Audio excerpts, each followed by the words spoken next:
আল্লাহু আকবার, আল্লাহু আকবার, আল্লাহু আকবার, আল্লাহু আকবার।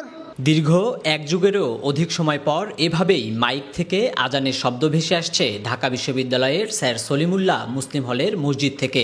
আগে আজান হলেও মাইকে উচ্চ শব্দে আজান দিতে বাধা ছিল ঢাকা বিশ্ববিদ্যালয়ের স্যার সলিমুল্লাহ মুসলিম হল শাখা ছাত্রলীগের নেতৃবৃন্দের।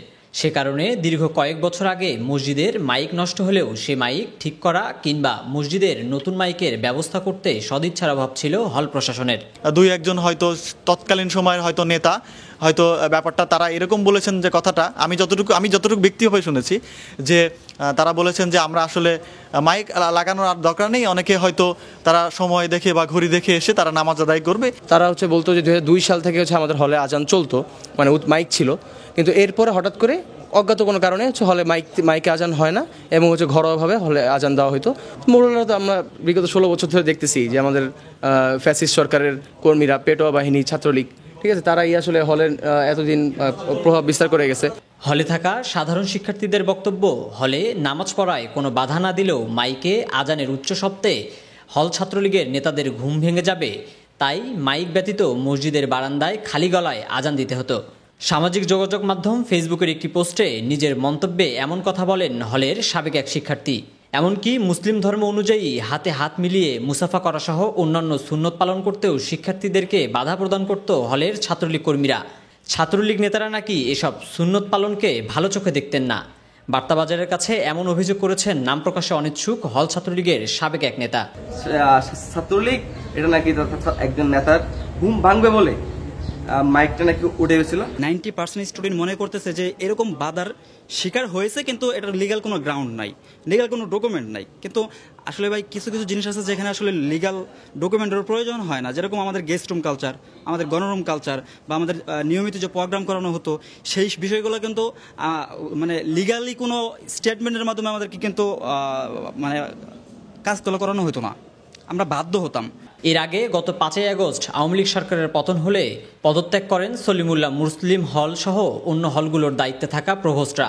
পরে 3 সেপ্টেম্বর সলিমুল্লাহ মুসলিম হল বা SM হলের প্রভোস্ট হিসেবে নিয়োগ দেওয়া হয় ঢাবির জাপানিজ স্টাডিজ বিভাগের সহযোগী অধ্যাপক ডক্টর আব্দুল্লাল মামুনকে।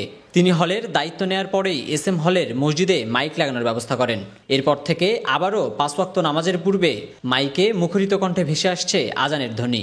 SM হল মসজিদের ইমাম ও খতিব জানান তিনি কোনো সময় বাধার সম্মুখীন হয়নি, আর হলের শিক্ষার্থীরাই প্রতিযোগিতামূলকভাবে নিয়মিত আজান দিত।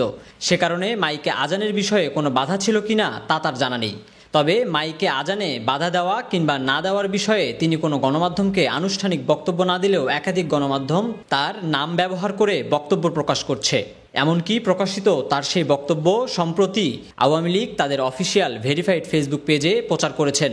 হল মসজিদের ইমাম এমন ঘটনার প্রতিবাদ জানান। ছাত্রবাইরাই নিজেরাই ভাগ করে অথবা প্রতিযোগিতামূলক আজান দেয়, এই আজান দিতে নিষেধ করছে বা আজান দিতে বাধা প্রদান করছে, তো আমি এটা আমার জানা নেই। আমি ব্যক্তিগতভাবে বা আমি এটার বাধার সম্মুখীন হই নাই। যারা ফোন করছে তারা এমন কোনো পরিচয় দেয় নাই। আমি বললাম না 2টা আসছে, ওদেরকে আমি কিন্তু ইন্টারভিউ দিই নাই। আমি বলছি যে আমি এই ধরনের বাধার সম্মুখীন হই না, আমি জানি না বিষয়টা। যে ইমাম সাহেব আছে ওনাকে কোট করে Dhaka post plus the daily campus থেকে একটা নিউজ করেছে যে সলিমুল্লাহ মুসলিম হল থেকে মাইকে আজান দেওয়া হতো বলে যে নিউজটি প্রচারিত হয়েছে সেটি সত্য নয় বলে জানিয়েছেন অমুক হুজুর। সো এই ব্যাপারে কিন্তু আমাদেরকে হুজুর একটু আগে কনফার্ম করেছে যে কোনো সাংবাদিক পরিচয়ে ওনার সাথে যোগাযোগ করে নাই, প্লাস উনি এই ছাত্রলীগ বাধা দিয়েছে কিনা এই ব্যাপারে উনি কোনো মতামত দেয় নাই। সরকার পতনের পরপরেই নতুন করে হল প্রশাসনের দায়িত্ব পাওয়া প্রভোস্টদের নেতৃত্বে হল পুনর্গঠনের কাজ শুরু হয়েছে। এতে প্রতিদিনই পাল্টাচ্ছে হলের চিত্র। এতে খুশি হলে থাকা সাধারণ শিক্ষার্থীরা। লোটাস আহমেদ, বার্তাবাজার, ঢাকা।